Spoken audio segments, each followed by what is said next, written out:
कल हम आपको एक्सरसाइज 4.2 चल रहे थे, है ना। और कल आपको एक्सरसाइज में आपको बताया गया था कि किस प्रकार से हम गुणनखंड विधि द्वारा किसी भी संख्या को ज्ञात कर सकते हैं, है ना, मूल को ज्ञात कर सकते हैं। तो कल हम आपको क्वेश्चन नंबर 5 तक के चल चुके थे, है ना। और आज जो है हम आपको प्रश्न नंबर 6 बता रहे हैं, जो कि इस चैप्टर का सबसे लास्ट क्वेश्चन है। ठीक है, तो ध्यान से देखिए, आप लोग इसको समझने का प्रयास कीजिए। हालांकि क्वेश्चन बड़ा है लेकिन सॉल्यूशन उसको बहुत छोटा होगा, है ना। एक कुटीर उद्योग एक दिन में कुछ बर्तन का निर्माण करता है। एक विशेष दिन यह देखा गया कि प्रत्येक नग की निर्माण लागत उस दिन के निर्माण किए गए बर्तनों की संख्या के दुगना से 3 अधिक है। यदि उस दिन की कुल निर्माण लागत 90 रुपया थी, तो निर्मित किया गया बर्तन की संख्या और प्रत्येक नग की लागत ज्ञात करना है ना।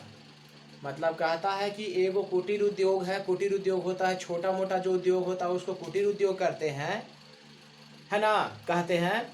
और वह जो है एक बर्तन बनाने का काम कर रहा है।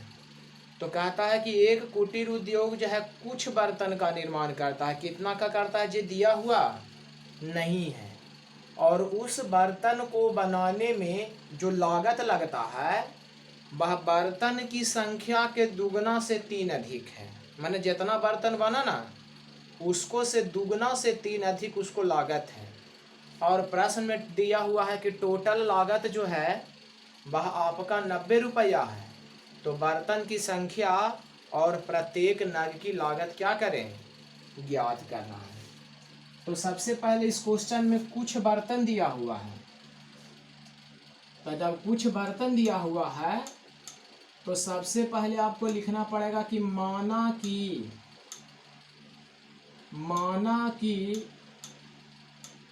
बर्तन की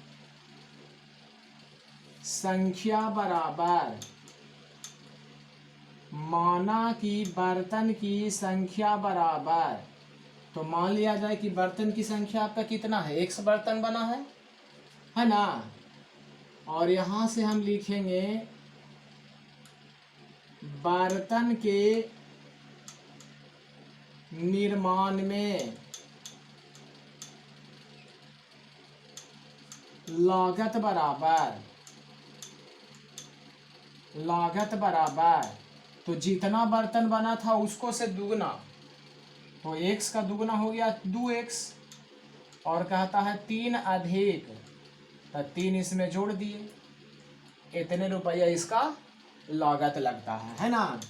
यानी बर्तन की संख्या हो गया आपका x और बर्तन के निर्माण में जो लागत लगा वह कहता है दुगना से 3 अधिक है। तो दुगना से 3 अधिक है यानी x का दुगना 2x और 3 अधिक है तो 3 इसमें हम जोड़ दिए। यहां पर आपको लिखना है प्रश्न से,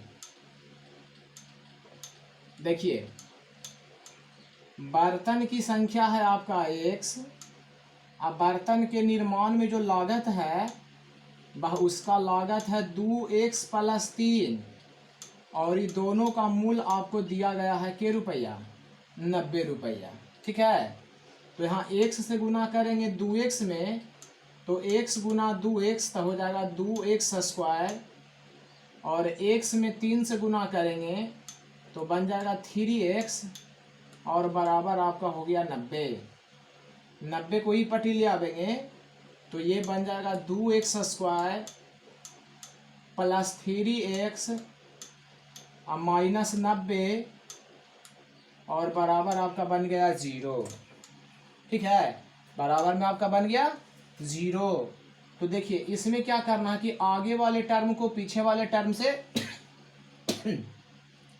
आगे वाले टर्म को पीछे वाले टर्म से गुना करेंगे।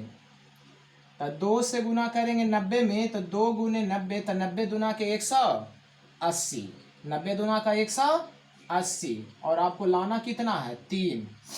तो 15 और 12, 15 को 12 से गुना करेंगे तो 180 और 15 गुना 12 करेंगे तो 180 या 15 में से 12 को घटा देंगे तो 3 आ जाएगा। तो इसका फैक्टोरियल हम लोग तोड़ेंगे 2x² plus 15x minus 12x minus 90 बराबर 0। तो यहाँ से हम x को कॉमन ले लेते हैं तो यहाँ हो जाएगा 2x प्लस 15 है ना, और 6 दूना 12 और 15 छक्का 90। तो ये दोनों में से हम -6 को कॉमन ले लेते हैं तो यहाँ पर लिखेंगे 2x प्लस 15 छक्का 90 बराबर 0। तो इसको जगह पर हम लिखेंगे x माइनस 6 और यहाँ हम लिखेंगे 2x प्लस 15 और बराबर आपका हो जाएगा क्या 0। ठीक है, तो यहाँ हम लिखेंगे x माइनस 6 बराबर 0। तो x बराबर -6 है ना, तो ऊपर चल गया तो हो गया +6 और यहाँ से हम लिखेंगे 2x प्लस 15 बराबर 0। तो 2x बराबर -15 तो x बराबर आपका हो जाएगा -15/2। क्योंकि यह ऋणात्मक में आया तो हम जानते हैं कि संख्याएं कभी भी ऋणात्मक नहीं होती हैं, यानी x का वैल्यू होगा 6। अब इस मान को इस पर हम रख देंगे। देखिए यहाँ से हम लिखेंगे बर्तन की संख्या, बर्तन की संख्या यानी x बराबर 6 है ना, और यहाँ से हम लिखेंगे कि बर्तन के निर्माण, बर्तन के नग के निर्माण में लागत बराबर, तो लागत है आपका कितना 2x प्लस 3। तो 2 गुने और x का मान 6 हो गया +3। तो हम लिखेंगे 6 दूनी 12 और 3 15। यानी वो कुटीर उद्योग जो है एक दिन में 6 बर्तन बनाता है, एक दिन में 6 बर्तन, और एक बर्तन को बनाने में क्या रुपया लगा 15 रुपया। तो एक बर्तन को बनाने में 15 रुपया, तो 6 बर्तन को बनाने में देखिए 15 छक्का 90 रुपया लगा, है ना। यानी इसको हम बनाने के साथ चेक भी कर सकते हैं कि मेरा बनाया हुआ प्रश्न सही है या मेरा बनाया हुआ प्रश्न गलत है ना।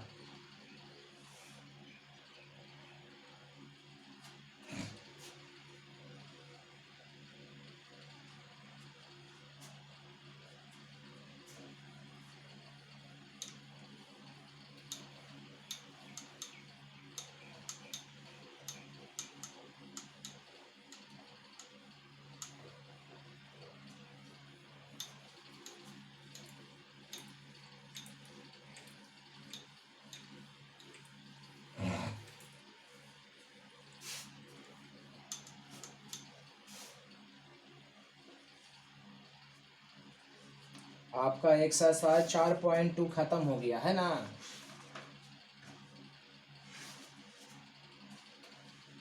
और अब जो है आपका एक्सरसाइज 4.3 है।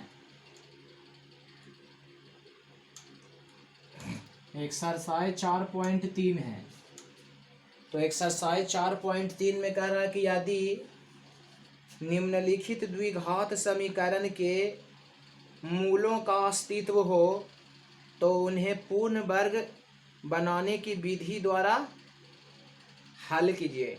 तो आप लोगों को हम पूर्ण वर्ग विधि भी बताए थे कि पूर्ण वर्ग विधि द्वारा किस प्रकार से प्रश्नों को हल किया जाता है ना। तो आप लोग को जो बताया गया होगा प्रश्न को आप लोग घर पर अच्छी प्रकार से देख लेंगे, है ना।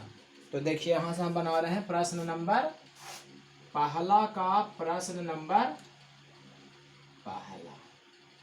समझिएगा, यह तरीका जो है बहुत आसान तरीका है, बिल्कुल आसान तरीका। इस तरीका को कुछ लोग कहते हैं कि बहुत हार्ड है, लेकिन आप लोग देखिएगा, ये जब हम बताएंगे ना तो ये आपको बिल्कुल ही इजी लगने लगेगा।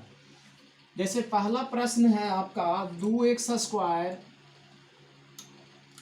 माइनस 7x प्लस 3 और बराबर आपका 0 दिया हुआ है। 2x² माइनस 7x और प्लस 3 और बराबर आपका 0 दिया हुआ है। तो इसमें आपको क्या करना है कि मूल ज्ञात करना है। तो देखिए किस प्रकार से मूल को हम लोग ज्ञात करते हैं।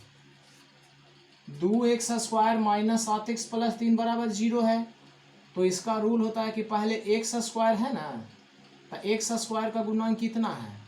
2 है। x² का गुणांक कितना है? 2। तो इसका रूल होता है कि जो x² का गुणांक होता है ना, उससे टोटल टर्म में क्या देना है? भाग देना है। ठीक है, तो x² का गुणांक है 2, इसीलिए टोटल टर्म में हम 2 से भाग दे देते हैं। ठीक है, तो यहां पर हम लिखेंगे सभी में 2 से भाग देने पर, सभी में 2 से भाग देने पर, तो देखिए यहाँ पर आपका 2x² है और 2/2 कर देंगे क्योंकि सभी में भाग देना है, माइनस, और ये आपका है 7x, इसमें भी 2 से भाग दे दिए, प्लस ये आपका 3 है तो इसमें 2 से भागा देंगे तो 3/2, और इसमें आपका 0 है तो इसमें भी 2 से भागा दे देंगे, है ना। तो ये 2 से 2 कट गया, तो आपका आ गया x² माइनस 7/2x प्लस 3/2, और 0 में 2 से भागा दिए था 0। ठीक है, अब ये चर राशि है और ये अचर राशि है, तो चर राशि को एक तरफ करेंगे और अचर राशि को एक तरफ करेंगे। तो यहाँ से हम लिखेंगे x² माइनस 7/2x और प्लस 3/2 पटी जाएगा तो माइनस 3/2, है ना, चूंकि ये प्लस में तो उधर जाएगा तो माइनस 3/2 आएगा। इसके बाद क्या होता है, यहाँ पर देखिए हम आपको रफ कर देते हैं, रफ आप लोग अच्छी प्रकार से समझिएगा। सबसे पहले यहाँ पर 1/2 लिया जाता है। ठीक है, यानी कोई भी टर्म रहेगा तो सबसे पहले 1/2 लेना है। उसके बाद x का जो गुणांक रहेगा उसको गुना करना है 1/2 में। तो x का गुणांक देखिए, x का गुणांक यहाँ पर 7/2 है, तो 1/2 में क्या करेंगे, 7/2 से गुना कर करके और इसको होल स्क्वायर कर देंगे। तो ये आपका बन जाएगा 7 इकाइयाँ 7, 7 2 दूनी के 4, और ये इतना का होल स्क्वायर हो जाएगा। तो 7 49 और 4 चौके 16 हो जाएंगे, है ना। यहाँ पर आप लोग समझिएगा बढ़िया से, कोई भी टर्म रहेगा तो पहले 1/2 लेंगे, और जो x का गुणांक होगा वो x के गुणांक से इसमें गुना करेंगे, और गुना करने के बाद इसमें होल स्क्वायर कर देंगे। तो 7 2 दूना का 4, 7 49, 4 चौके 16 आ गया, 49/16। अब यहाँ पर हम लिखेंगे कि दोनों तरफ 49/16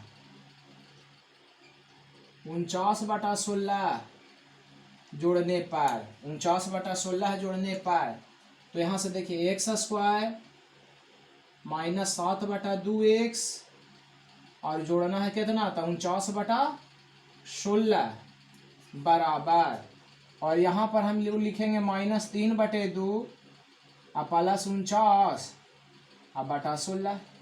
ठीक है, तो ये जो फंक्शन है ये आपका, इसको वर्ग के रूप में लिखना है, क्योंकि पूर्ण वर्ग है, मतलब इसको पूरा होल स्क्वायर के रूप में लाना है।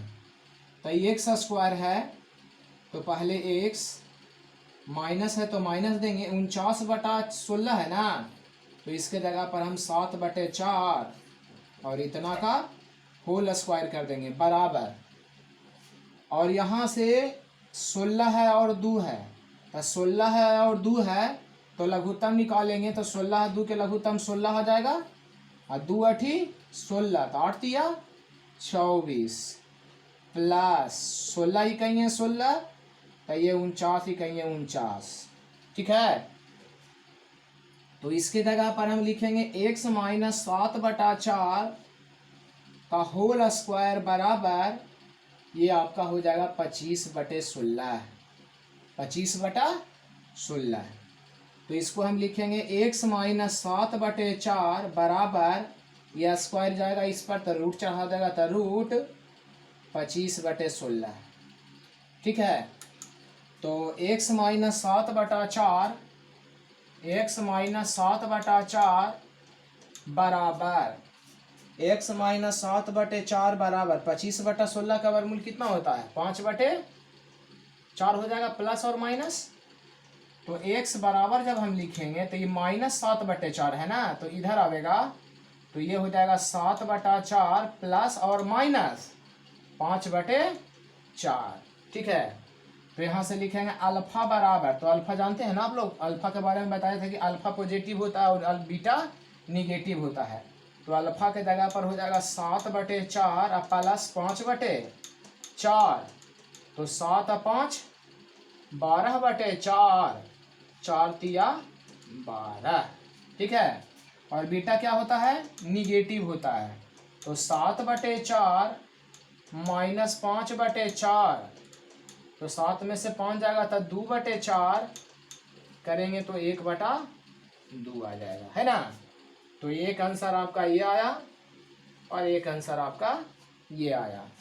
तो आप लोग पूर्ण वर्ग विधि में आपको ढेर सारा क्वेश्चन हम बताए हैं, आज एक क्वेश्चन जो है आपको बुक से बता दिए हैं, इस क्वेश्चन को आप लोग घर पर समझने का प्रयास कीजिए, है ना, और अगला क्वेश्चन जो है आपको हम अगले दिन बताएंगे।